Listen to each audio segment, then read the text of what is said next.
beautiful when I feel most empowered.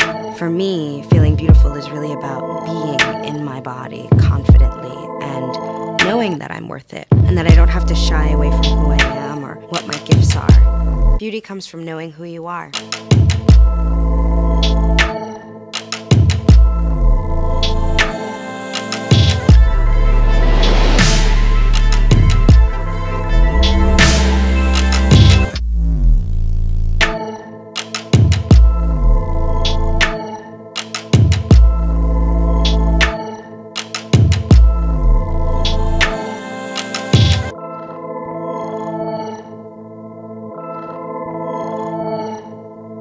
Hey guys, and welcome to my channel. If you're new here, welcome. My name is Natasha and you are tuning in on part 2. Hopefully because you have watched the first part of Is It Worth It?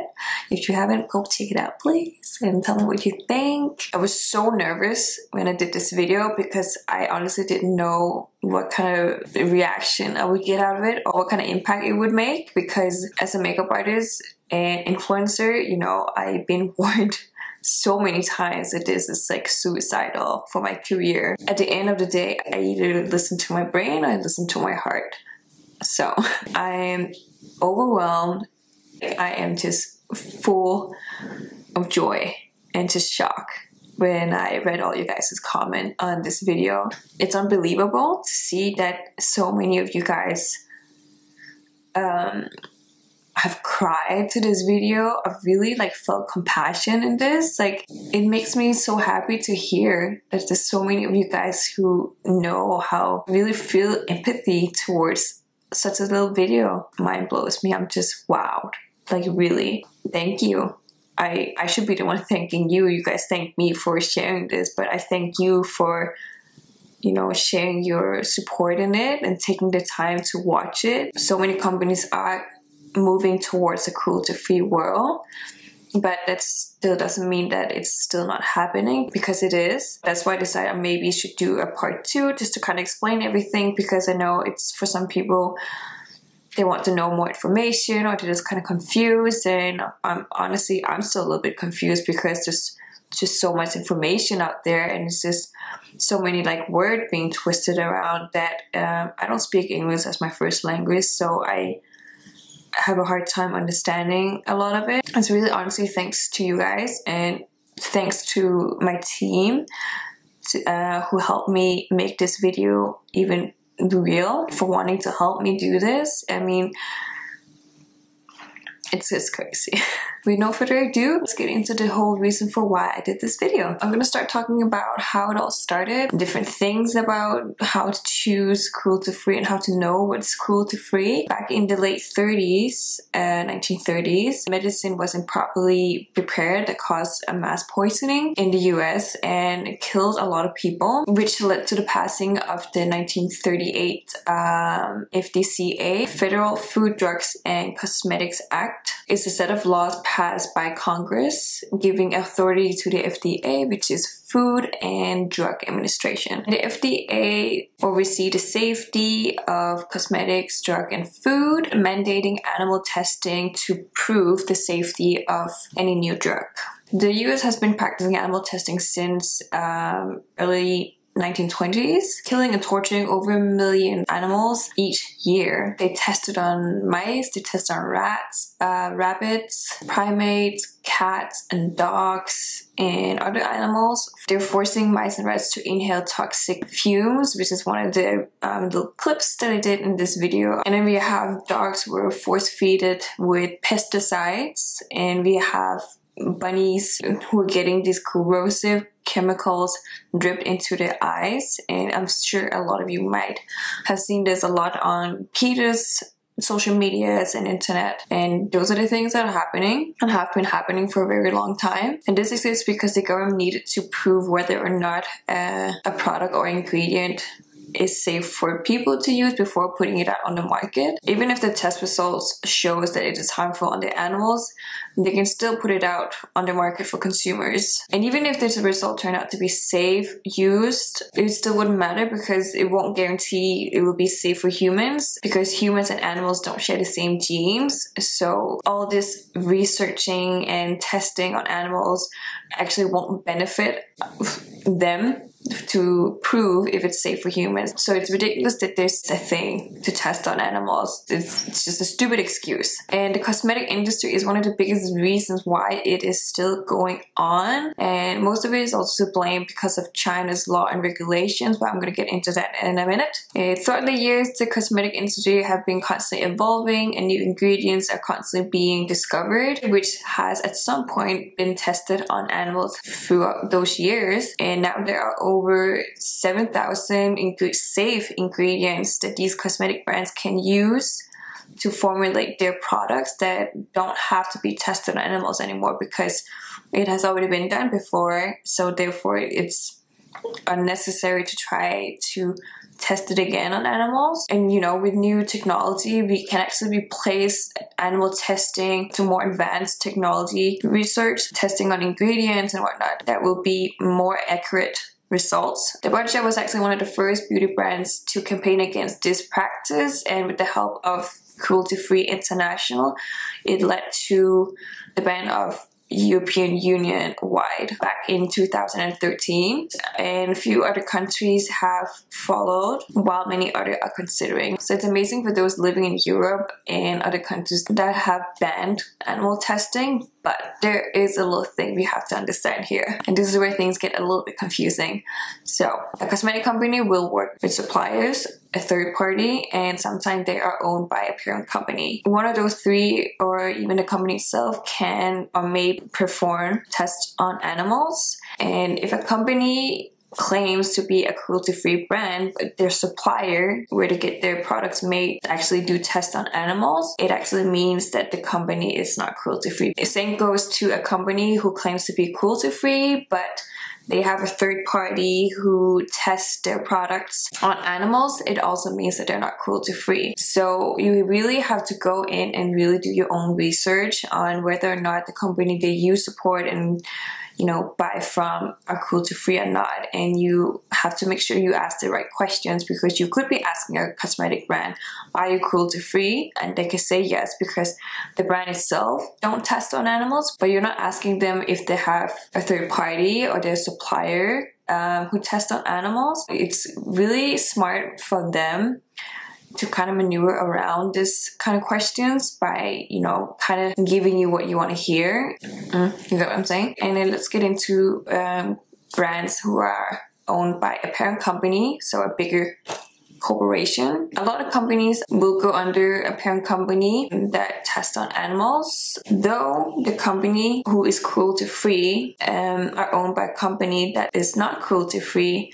They can still claim their cruelty-free status as long as that brand does not sell in China or agree to any testing on their products on animals. And let's say L'Oreal.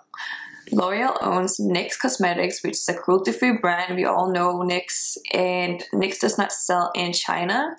But then we have L'Oreal, who is the parent company of NYX Cosmetics, who sells in China, which makes L'Oreal a cruelty company. But because NYX Professional Makeup does not sell in China, that gives them the status of being cruelty-free. And same goes to if you are in Europe or any other these countries who have banned animal testing. If you buy MAC Cosmetics in Europe and think it's not animal tested, you have to consider that it is the brand that you're supporting, and that brand, MAC as an example, sells in China as well. So MAC, even though in other countries they're cruelty-free, because they sell in China, that does not make them cruelty-free. And here they say, MAC does not test on animals. We do not own any animal testing facilities, and we never ask others to test on animals for us. While some governments conduct animal testing to prove safety before they will allow us to sell our products, we love our fans and we never want to exclude them anywhere. And further down you'll see certain health authorities may nevertheless decide to conduct animal tests themselves for certain cosmetic products, as it is still the case in China. And so they're pretty much just kind of like working around answering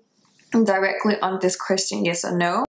So this is what makes it so confusing for the consumers, us who want to purchase from them, to understand if it's cruelty-free or not cruelty-free. So you can see on L'Oreal's website that they're working really hard on trying to get this animal testing to stop and working with the in vitro, like new technology methods. I understand that they're trying to work towards the ending the animal testing, but I also just think that there's just no excuse for why you want to get into the market and then claim that you're helping, but then you're also saying yes and paying to have these animals be tested on.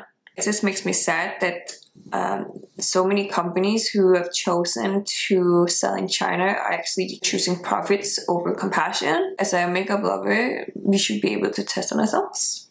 You know? You get what I'm saying? I mean, like, it's the humans who are using these things. Those brands who choose to sell in China and pays for the test and are aware of the testing happening to the animals are agreeing to the laws, and they make it sound like on their website like there was no other option. So let's get into this whole China. If a cosmetic brand chooses to sell in China in stores, they have to follow the rules and regulation of Chinese laws that says that any foreign cosmetics brought into China to sell in stores in China has to have their products tested on animals. I think a lot of people also misunderstand, if you have, as an example, a US-based cosmetic brand have their products made in China, they automatically think, oh, those are also tested on animals. But that doesn't necessarily have to be the case, because you can have a manufacturer in China and sell your products in the US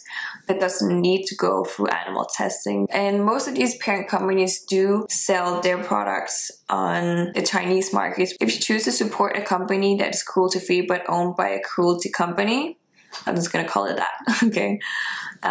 That's fine too. Some people are 100% cruelty-free, so they don't even support the brands that are owned by a parent company who do testing. And then I think it's just up to you yourself what you are mostly comfortable with. I'd say if you are just starting, like mixed professional makeup, support that, because then you're also showing with your money what is more in demand compared to if you put your money on companies that still sell in China. As a consumer, you honestly have a voice with where you spend your money. It honestly makes a huge difference. I mean, look at just the whole social media influencer thing, how now companies work more with the beauty gurus and influencers than they work with celebrities. I mean, they still do work with celebrities, but there's a big marketing in working with influencers because they have a huge, amazing followers. So obviously you would take advantage of that. And that just shows that as a consumer, you honestly have the power. What you put your money into speaks for itself and shows to these companies what is in demand. I hope you guys will take in the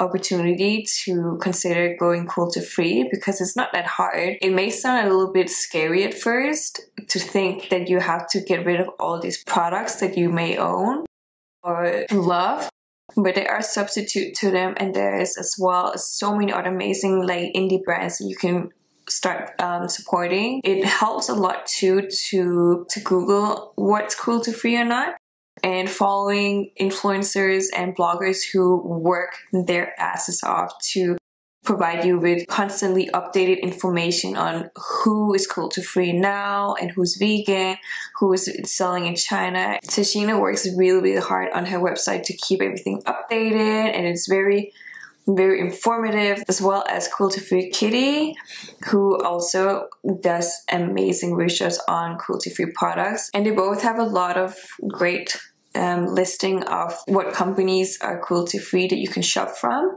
as well as what to look out for who is still not cruelty-free. I really enjoy following all these vegan cruelty-free beauty gurus as well on Instagram and YouTube. VeganMakeupShare, Crystal, who also does a lot of like content creations on what's cruelty-free and being in contact with all these different brands, and you can actually follow up on like what's going on, which is amazing. And then we have Rian, I'm sorry if I'm not pronouncing your name right, but also known as WIFELIFE on YouTube and Instagram. She does a lot of like vegan makeup shares as well, which is amazing. And those are just one of the few that I can kind of remember out of my head. But there's a lot more other Instagrammers and YouTubers and makeup artists who are cruelty-free that you can actually start following and get inspiration from, that are amazing to follow. So definitely check them out. I'm gonna make sure to link the ones I just mentioned on my description box, so you guys can go ahead and follow them on their Instagram and their YouTube channel, and check out their website as well. Also, don't throw away like your makeup if it's cruelty products. I mean, keep them, but just replace them with cruelty-free when you're done with them.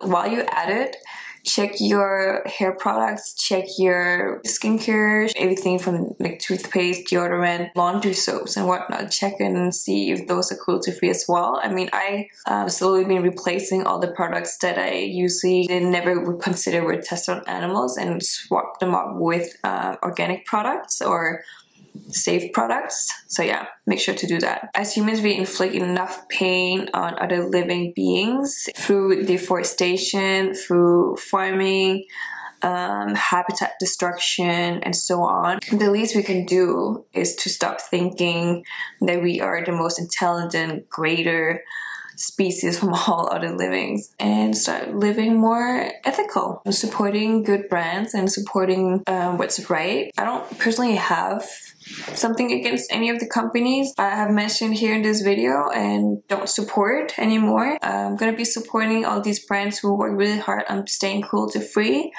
until all the other companies have officially gone cruelty-free and China puts down the laws on testing on animals. And I really hope this video helped you guys a lot. And excuse my accent, I don't get to talk a lot in English and I have to consider 3 languages here. I just hope I can plant a little seed in you guys' head to consider this option. Thank you all so much again for watching.